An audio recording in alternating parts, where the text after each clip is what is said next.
I was there, you know. It's been a busy morning. Problems with the butchers again, mixing up the supplies of lamb and goat. And I'd sold out of bread. Not great. I looked around the fields around about. Remember, they were packed with grain. It was harvest time. And here's me, sold out of bread.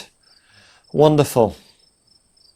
I remember lying in the sun outside my shop. I was thinking about my mum. She'd just died. I was wondering if there was more to life than death. The village was quiet as usual at lunch. Nothing much stirred. Only that woman went past as usual, on her way to get water. Kezzy, they called her, when they were being polite. Kind of sad, pathetic figure. Her head was always bowed. She'd shuffle along the shadowy side of the road. Nobody about, you see. Nobody to cause her grief. No one to make her fun of her 5 failed marriages. I knew the rumours, but I couldn't help feeling sorry for her a bit.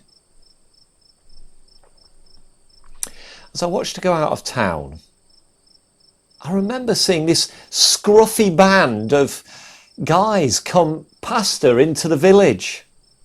They never paid any attention to her, and I'd never seen them before.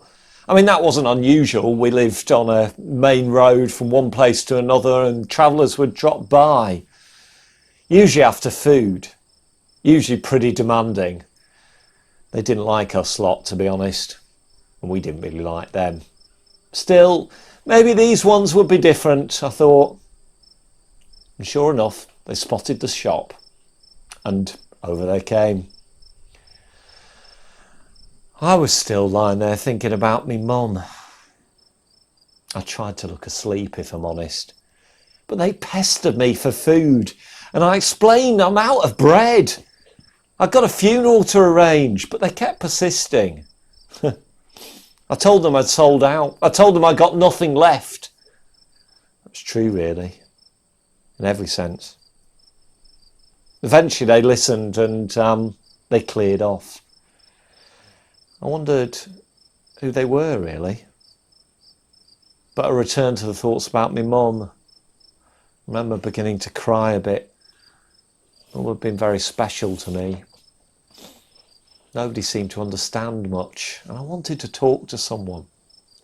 But there was no one to talk to, especially not at that time of day. Only travellers looking to feed themselves. As I lay there, I watched them go back out of town. I mean, old Joseph must have sold them some of his stale bread or something. I stewed in my thoughts and tears for about half an hour or so. Then suddenly, I see this woman coming running towards me down the road, and I'm trying to see, who is it? And I realise it's that Kezzy. She's shrieking excitedly. Come, she says, come and see. Here's a guy who's the answer to all our problems. He told me everything about me. Now that was interesting. I don't know what it was, but I was up. I was wanting to go and see what was all this about. Maybe he was someone who could answer my problems. And it wasn't just me. I was followed by half the village behind. Maybe they've got problems too. I don't know, but I knew I needed help. And if this chap had transformed her life, then I figured he could transform most things. Anyway, when I arrived, there was this guy there. I sat down with him and I listened amazed. Such wisdom, such authority. He spoke of worshipping God in spirit and truth. He spoke about loving God and loving others. And he listened as we shared our stories too. He came alongside us. We invited him back into the village, and it was great. He came, he stayed with us for a couple of days, and we listened to him. It was wonderful. And our lives have never been the same since. I can't stop telling people about him now. It's just amazing. Well, like I'm telling you, there's no doubt he's the answer to the world's problems, in my view. He's called Jesus. Maybe you've met him too. Maybe he's the answer to your problems too. But there was something else I noticed that day. When we got out there to this guy Jesus, there was that same bunch of travellers who I'd seen coming into the town earlier before, looking for food, asking for bread. They were out there with Jesus too. Seems they were his followers. But they could behave completely different when they were with him than when they were with me or in the village. With him, they seemed happy and enthusiastic. But when they came to town, all they seemed bothered about was their own needs, their own problems.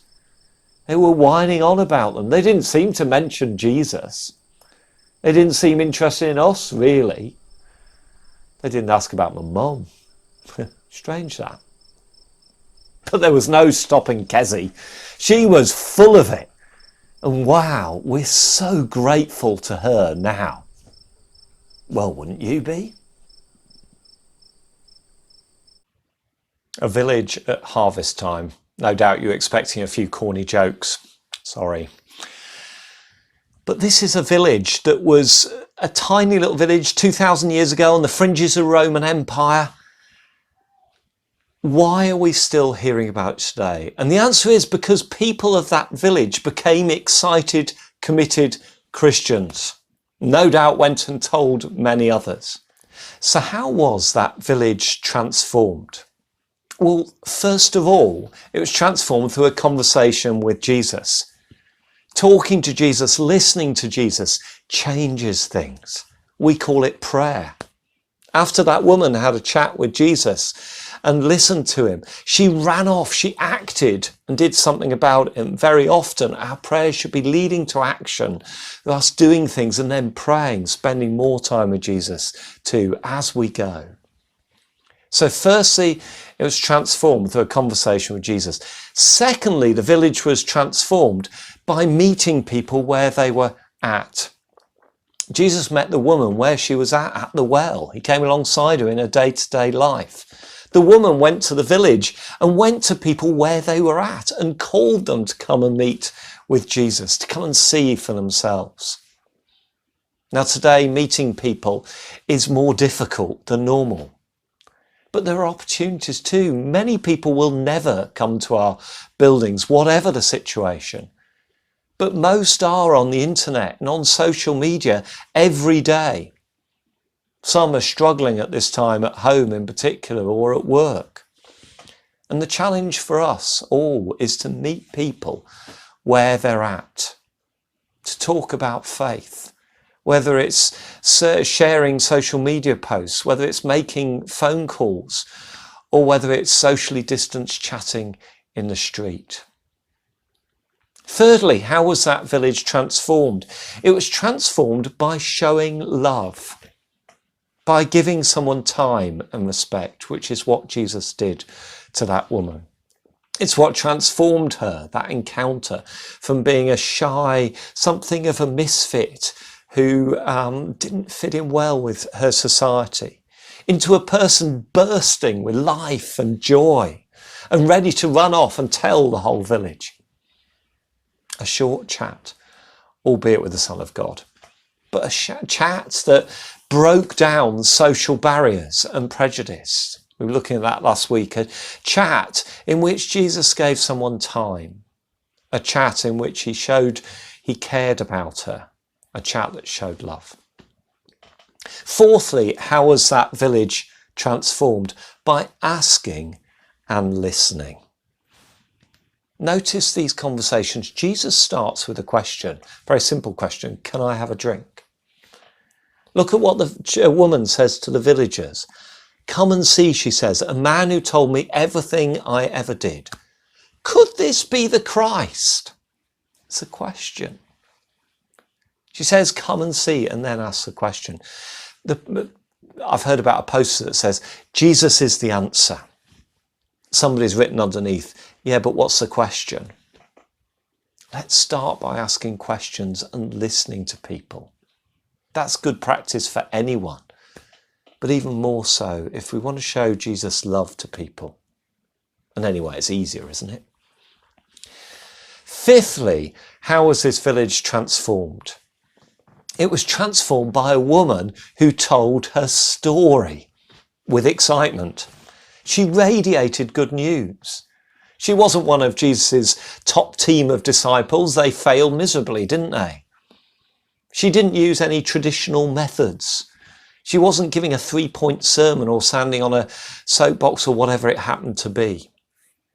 She wasn't even giving a video on YouTube. She had raw enthusiasm, a willingness to tell her story, a story of what had happened to her when she met Jesus. She had good news and it sounded like good news. And you may say, well, I haven't got much of a story, or it's from ages ago, or it's got to be about when I first met Jesus or whatever. Well, I'd challenge you. Take some time today to think about it. It's a good discipline for all of us sometimes. Ask yourself, when have I felt close to God in my life? And then share it with someone, or be ready to share it with someone.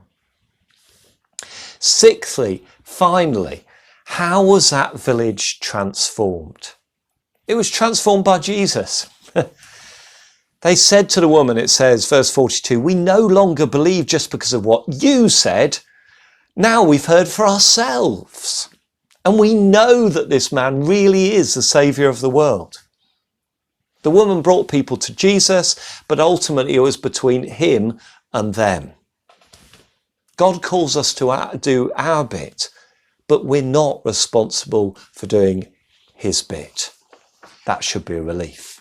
We don't make people Christians. That's between them and God.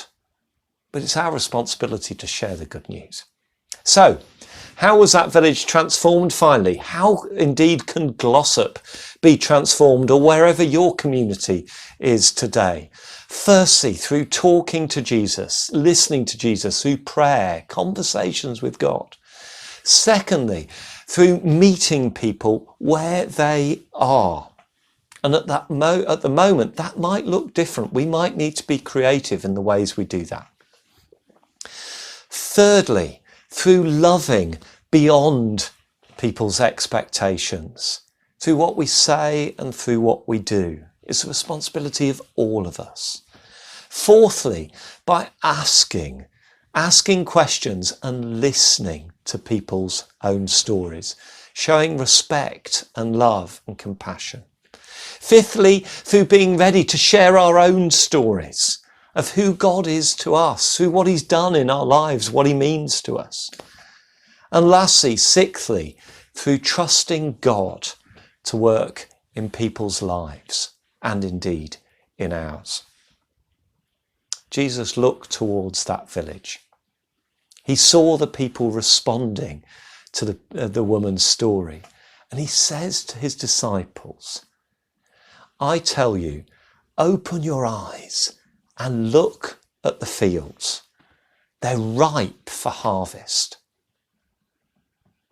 Let's pray for a moment, shall we, and reflect.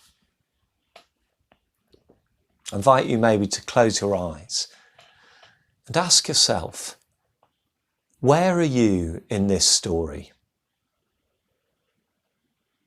Maybe you're in the village. Jesus wants you to come and meet him for the first time, or to return to him. Or maybe you're with Jesus, you're one of the disciples, and you need to look back at the village and see it differently, to see people through his eyes, to see the harvest, to share his love and good news. Where are you?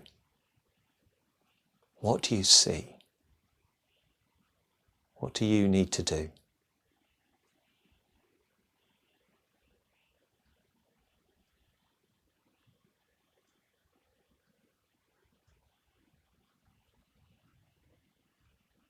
Lord, open our eyes, that we would see you, that we would meet with you, that we would open our lives to you, and open our eyes to see the harvest, to see people the way that you do. Amen.